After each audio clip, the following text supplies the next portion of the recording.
Apakah kita bersikap hangat ataukah dingin terhadap orang lain? Jangan lewatkan pelajaran hari ini untuk dapat terus mempelajari tentang apa maksud pertanyaan di atas. Sebelum kita lanjut, mari kita nyanyikan lagu yang berjudul Biarlah Lampumu Makin Terang.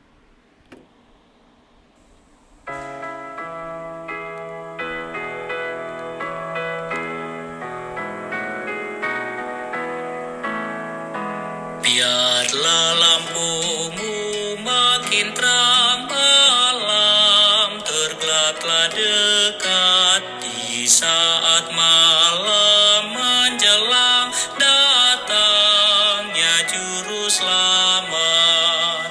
Hai saudara, berjagalah agar tetap terang lampumu, telah hampir datang Yesus, pancarkan cahayamu. Mari kita berdoa. Bapa kami dalam kerajaan surga, terima kasih atas kesempatan yang Engkau berikan untuk kami dapat mendengarkan sebagian dari firman-Mu.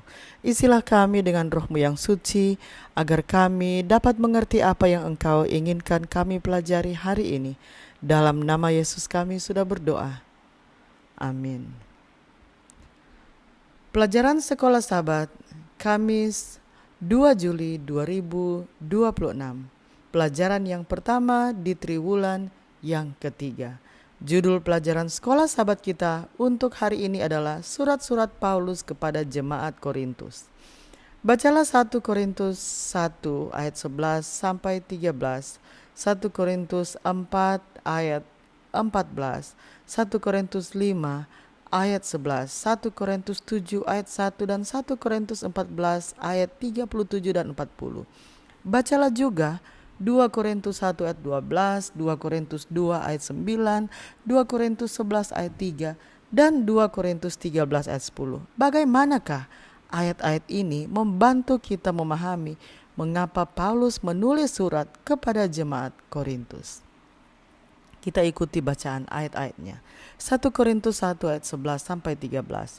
Sebab saudara-saudaraku, aku telah diberitahukan oleh orang-orang dari keluarga Chloe tentang kamu, bahwa ada perselisihan di antara kamu.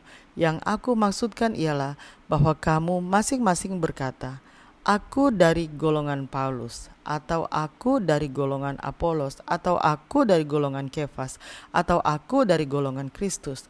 Adakah Kristus terbagi-bagi? Adakah Paulus disalibkan karena kamu? Atau adakah kamu dibaptis dalam nama Paulus?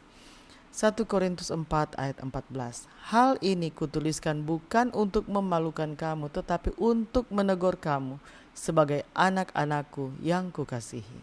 1 Korintus 5 ayat 11. Tetapi yang kutuliskan kepada kamu ialah supaya kamu jangan bergaul dengan orang yang sekalipun menyebut dirinya saudara adalah orang cabul, kikir, penyembah berhala, pemfitnah, pemabuk, atau penipu.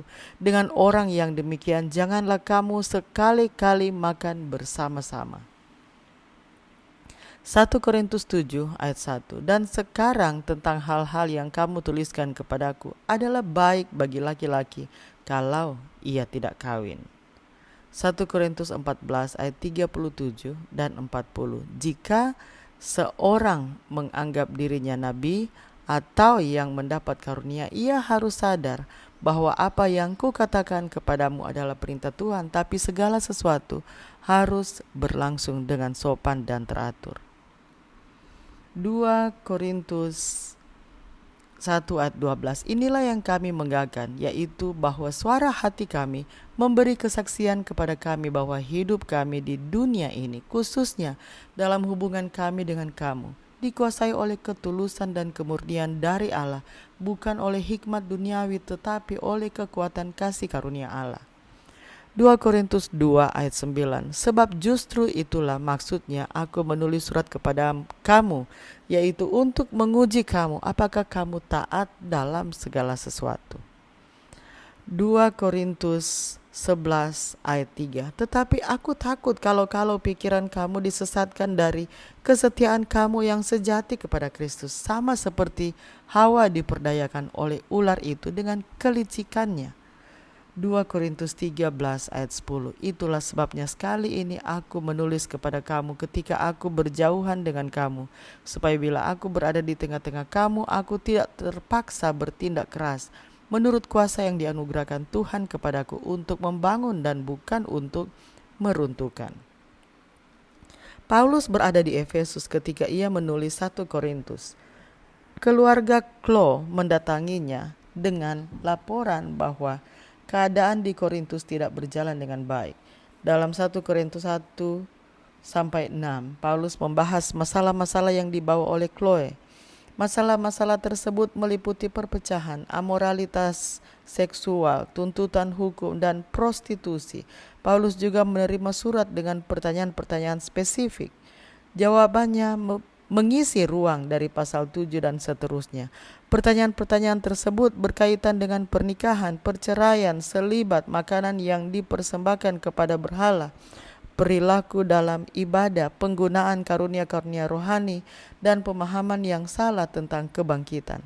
Jemaat di Korintus sangat bermasalah dan tidak dewasa. Mungkin jemaat Anda memiliki banyak masalah, namun jemaat di Korintus mungkin lebih buruk. Surat pertama Paulus kepada jemaat Korintus juga sangat relevan dengan zaman kita. Lagi pula, bukankah kita sampai tingkat tertentu menghadapi beberapa masalah yang sama di banyak jemaat kita saat ini? Surat ini memiliki banyak hal untuk disampaikan kepada kita. Surat ini adalah salah satu dari yang paling berharga, paling mengandung pelajaran, dan paling berkuasa dari semua suratnya. Paulus mungkin telah menulis 3 atau 4 surat kepada jemaat Korintus. Bandingkan dengan 2 Korintus 10 ayat 9. Tetapi aku tidak mau kelihatan seolah-olah aku menakut-nakuti kamu dengan surat-suratku. Ia menulis surat awal sebelum 1 Korintus. Tetapi surat itu hilang. Sebelum 2 Korintus ia menulis surat yang oleh para ahli disebut sebagai surat yang keras. Tetapi surat itu juga hilang. Beberapa orang berpikir bahwa ia merujuk pada 1 Korintus atau bahwa surat ini sebagian termasuk dalam 2 Korintus. Dari 2 Korintus kita menyadari bahwa anggota jemaat di Korintus dipengaruhi oleh budaya di sekitar mereka. Mereka menghargai hal-hal seperti persaingan, kekuasaan, dan kekayaan, semua hal yang dapat menantang gereja kita saat ini juga. Sebaliknya, Paulus berusaha menciptakan budaya yang berfokus pada Kristus, suatu cara memandang dunia melalui kacamata Injil. Betapa pentingnya bagi kita juga untuk melihat dunia kita saat ini melalui kacamata Injil. Bacalah kembali 2 Korintus 2 ayat 4. Apakah yang dikatakan ayat itu kepada kita tentang seberapa besar Paulus peduli pada orang-orang ini? Sebaliknya, seberapa dinginkah hati kita terhadap orang lain? 2 Korintus 2 ayat 4. Aku menulis kepada kamu dengan hati yang sangat cemas dan sesak, dan dengan mencucurkan banyak air mata, bukan supaya kamu bersedih hati, tetapi supaya kamu tahu betapa besarnya kasihku kepada kamu semua. Mari kita ikuti lanjutan lagu tadi sebelum saya tutup dalam doa. Meski banyak tidur tetap tak mau dengar amaran, iman kami tetap harap pada datangnya Tuhan.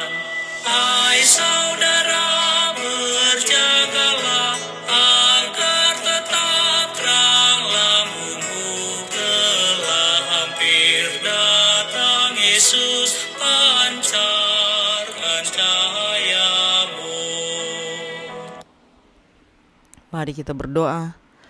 Bapa di surga, kami memuji Engkau karena Engkau adalah Allah yang melindungi. Terima kasih untuk pelajaran hari ini, di mana kami dapat mempelajari tentang kehangatan surat-surat Paulus yang menunjukkan betapa dia memikirkan tentang jemaat Korintus, tentang bagaimana dia prihatin dengan situasi jemaat Korintus. Ya Tuhan, kami menyadari situasi jemaat Korintus tidak jauh dari apa yang terjadi di jemaat-jemaat pada saat ini. Ya Tuhan, mampukanlah kami untuk menjadi berkat dimanapun kami berada, bukan menjadi batu sandungan. Mampukanlah kami ya Tuhan untuk menghidupkan kehidupan yang sesuai dengan kehendak-Mu, yang dapat membangun satu dengan yang lain, dapat membangun jemaat, dan dapat memampukan kami bersama jemaat secara pribadi dan secara jemaat untuk menjadi terang kepada siapapun yang ada di sekitar kami. Terima kasih ya Tuhan untuk pelajaran hari ini. Terima kasih karena Engkau selalu bersama dengan kami dan akan menuntun kami dalam setiap langkah kehidupan kami.